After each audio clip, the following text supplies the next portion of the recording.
Assalamualaikum warahmatullahi wabarakatuh. Electronic commerce atau e-commerce adalah segala kegiatan jual beli atau transaksi yang dilakukan dengan menggunakan sarana media elektronik atau internet.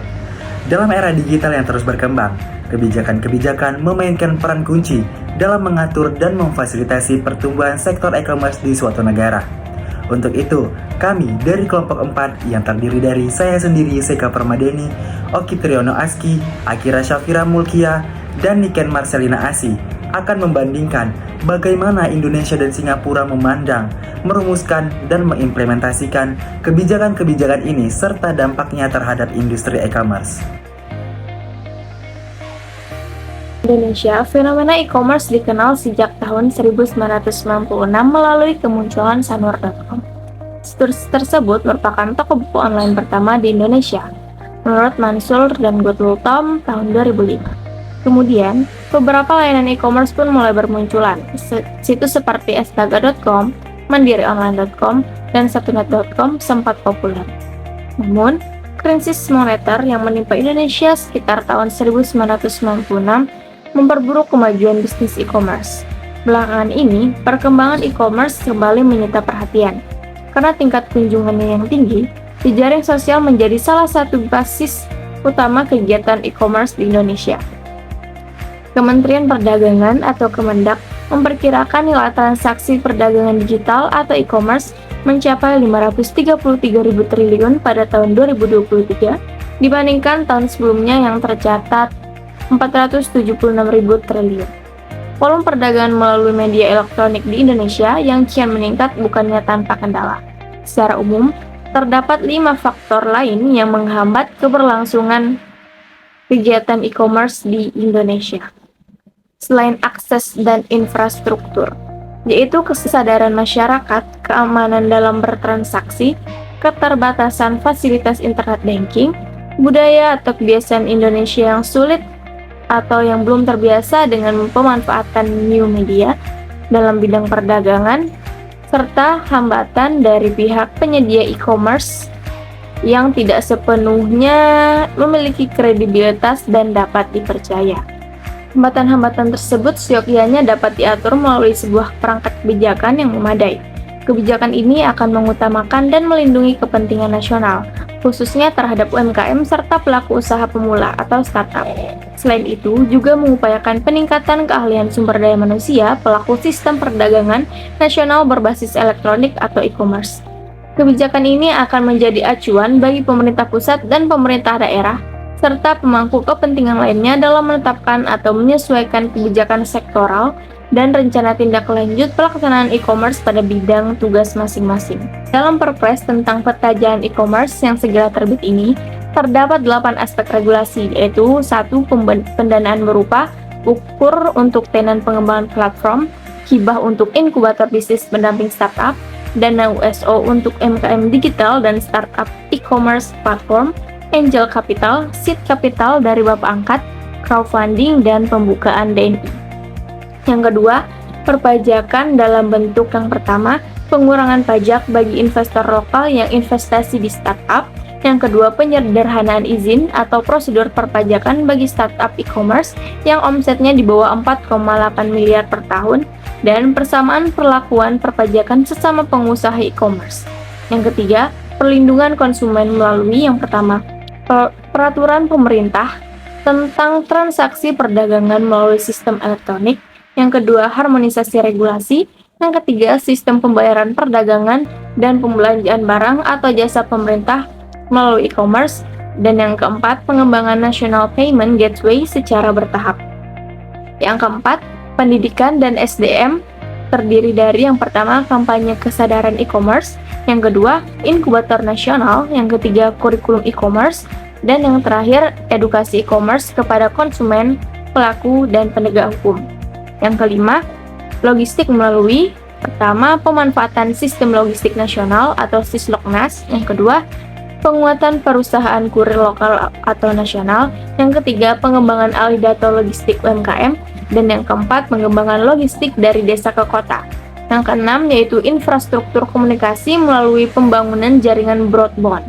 Yang ketujuh, keamanan cyber. atau cyber security. Yang pertama, penyusunan model sistem pengawasan nasional dalam transaksi e-commerce. Yang kedua, public awareness tentang kejahatan dunia maya. Dan yang ketiga, penyusunan SOP terkait penyimpanan data konsumen, sertifikasi untuk keamanan data konsumen. Dan yang kedelapan, pembentukan manajemen pelaksana dengan melakukan monitoring dan evaluasi implementasi peta jalan e-commerce. Visi Singapura sebagai pusat e-commerce internasional. Wacana mengenai new media hadir sejak kemunculan komputer di tahun 1980-an. Namun istilah new media mulai marak sejak publik mengenal internet dan memanfaatkannya. Banyak sekali negara yang tidak siap dengan regulasi terkait pemanfaatan new media.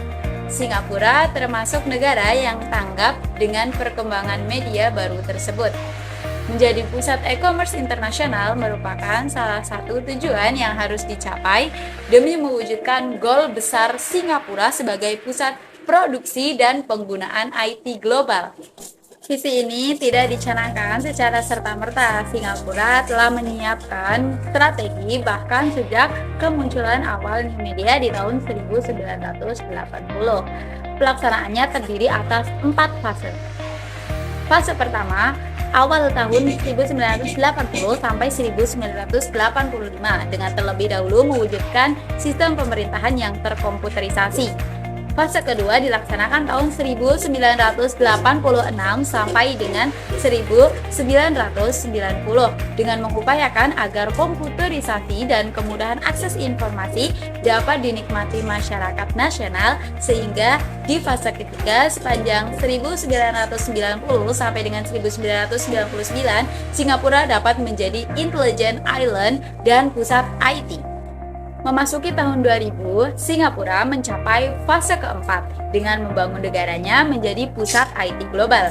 Singapura melakukan upaya yang begitu luar biasa dalam melaksanakan strateginya ini. Pelaksanaan tersebut dimulai dengan menerapkan pemanfaatan teknologi informasi dalam industri, pemerintahan, dan universitas-universitas. Di fase ketiga, Singapura mulai merancang formulasi kebijakan yang mengatur pemanfaatan new media. Tahun 1993, kebijakan Computer Misuse Act atau CMA memasuki ke dalam bab 50A Konstitusi Singapura. CMA merupakan adopsi kebijakan dari Undang-Undang Inggris tahun 1990 mengenai penyalahgunaan dalam penggunaan komputer. Undang-undang ini telah direvisi setidaknya sebanyak 4 kali dalam amandemen terakhir yang dilakukan pada tahun 2005 silam.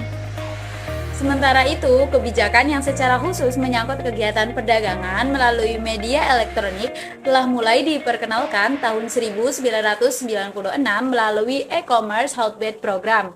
Aturan resmi yang pertama mengenai e-commerce di Singapura tersebut berisi tentang infrastruktur dalam mengembangkan e-commerce baik secara perangkat hukum maupun secara teknis. Pada tahun 1998, aturan yang lebih komprehensif dikeluarkan oleh pemerintah Singapura melalui Electronic Commerce Master Plan.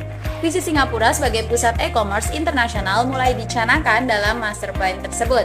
Rencana perwujudannya diupayakan dengan membangun kekuatan dalam perdagangan internasional, jasa keuangan internasional, serta infrastruktur telekomunikasi dan transportasi. Master plan tersebut juga bertujuan untuk menciptakan e-commerce sebagai sebuah industri jasa dengan cara menarik investasi asing dalam kegiatan e-commerce, mempercepat jasa pengiriman elektronik sebagai salah satu pelayanan publik, kemudian mendorong perusahaan-perusahaan untuk melakukan jasa e-commerce, serta mengharmonisasi hukum dan kebijakan-kebijakan mengenai e-commerce. Hukum dan kebijakan yang terkait e-commerce menjadi tanggung jawab Badan Komputer Nasional atau National Computer Board atau NCB yang berada di bawah naungan Kementerian Perdagangan dan Industri atau Ministry of Trade and Industry atau MTI di Singapura. NCB didirikan tahun 1981 mengiringi strategi yang dibuat Singapura dalam penguasaan IT di tahun 1980. Pada tahun 1999, NCB digabungkan dengan Otoritas Telekomunikasi Singapura atau Telecommunication Authority of Singapore atau TAS yang didirikan pada tahun 1992 sebagai penyedia jasa layanan telepon di Singapura. Proses merger kedua badan menghasilkan Otoritas Pembangunan Infokomunikasi atau Info Communication Development Authority atau IDA di bawah naungan Kementerian Komunikasi dan IT. Di tahun 2001, MCIT diperluas jangkauan tanggung jawabnya untuk mengatur dunia penyiaran dan konten-konten di internet, sehingga namanya berubah menjadi Kementerian Informasi, Komunikasi, dan Seni atau Ministry of Information, Communication, and the Arts atau MITA. Undang-Undang Transaksi Elektronik, Hak Kekayaan Intelektual, aturan mengenai alat bukti transaksi, pengaturan atas konten-konten dalam new media, persoalan pajak, serta prosedur ekspor dan impor merupakan aturan dasar dan infrastruktur teknis yang mendukung keamanan dan realisasi dari e-commerce. Undang-Undang Transaksi Elektronik Singapura yakni Electronic Transaction Act disahkan pada 10 Juli 1998. Undang-undang tersebut bertujuan untuk mengatur segala bentuk fasilitas komunikasi elektronik. Pengakuan atas hak kekayaan intelektual mulai berlaku di Singapura setelah negara menyetujui Konvensi Bern untuk perlindungan terhadap karya sastra dan seni pada September 1998. Selanjutnya, masalah hak cipta diatur dalam Copyright Act tahun 1999. Pada tahun 1997 dilakukan amandemen terhadap Act yang turut mengatur alat bukti dalam transaksi elektronik. Pemerintah juga mengeluarkan semacam lisensi dan kode etik yang mengatur konten-konten dalam media elektronik, seperti SBA License Class Notification yang dikeluarkan pada 15 Juli 1996 dan SBA Internet Code of Practice yang mulai berlaku pada 1 November 1997.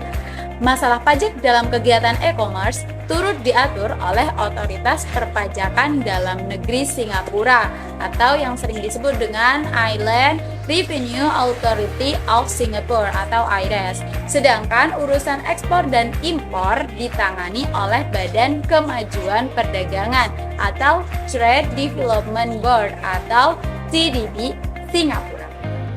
Baik, selanjutnya kesimpulan. Pertumbuhan e-commerce yang merupakan hasil dari perkembangan new media telah memunculkan paradigma baru dalam perdagangan global. Di Asia Tenggara, Singapura dan Indonesia memiliki dua pendekatan yang berbeda terhadap regulasi e-commerce ini, yang dipengaruhi oleh beberapa faktor, termasuk perkembangan sosial ekonomi, infrastruktur, dan responsivitas pemerintah terhadap perubahan teknologi. Singapura, sebagai negara maju di kawasan tersebut, telah memiliki visi yang jelas dan perencanaan yang matang sejak awal terkait dengan pemanfaatan teknologi informasi dan komunikasi ini. Sejak tahun 1980-an, Singapura telah merancang strategi untuk menjadi pusat e-commerce internasional atau International Electronic Commerce Hub, dengan fokus pada pemerintahan yang terkomputerisasi dan kemudahan akses informasi untuk masyarakat. Hal ini tercermin dalam regulasi yang komprehensif dan lengkap yang telah mereka kembangkan, serta penekanan pada penggunaan teknologi untuk meningkatkan efisiensi perdagangan elektronik baik secara regional maupun internasional. Di sisi lain, Indonesia dengan populasi total 237 juta penduduk dan pertumbuhan ekonomi yang dinamis diproyeksikan memiliki prospek yang menjanjikan sejak kemunculannya pada pertengahan 1990-an. Namun, tantangan yang dihadapi Indonesia berbeda dengan Singapura ini. Regulasi e-commerce di Indonesia masih tergolong baru, dengan Undang-Undang Informasi dan Transaksi Elektronik yang baru diimplementasikan pada tahun 2008 lalu. Selain itu, ketimpangan akses internet antara wilayah Pulau Jawa dan daerah-daerah lainnya, infrastruktur jaringan yang terbatas, serta kesadaran masyarakat terhadap pentingnya e-commerce juga menjadi kendala yang perlu diatasi. Perbandingan kebijakan publik antara kedua negara ini menyoroti pentingnya responsivitas pemerintah terhadap perkembangan teknologi dan perubahan sosial ekonomi. Singapura telah menetapkan fondasi yang kuat untuk e-commerce sejak awal, sementara Indonesia masih menghadapi tantangan dalam menyesuaikan regulasi dengan perkembangan teknologi dan kebutuhan pasar saat ini. Dalam konteks ini, kebijakan publik tidak hanya tentang menanggapi masalah yang ada, tetapi juga tentang merumuskan langkah-langkah proaktif untuk mengatasi tantangan yang mungkin muncul di masa depan. Oleh karena itu, penting bagi pemerintah untuk memahami dinamika e-commerce dan memastikan regulasi yang sesuai dan infrastruktur yang memadai telah diterapkan untuk mendukung pertumbuhan sektor ini secara berkelanjutan. Demikian presentasi dari kelompok 5 mengenai perbandingan kebijakan e-commerce di dua negara, yaitu negara Singapura dan Indonesia. Kurang lebihnya mohon maaf. Wabillahi taufiq wal hidayah. Wassalamualaikum warahmatullahi wabarakatuh.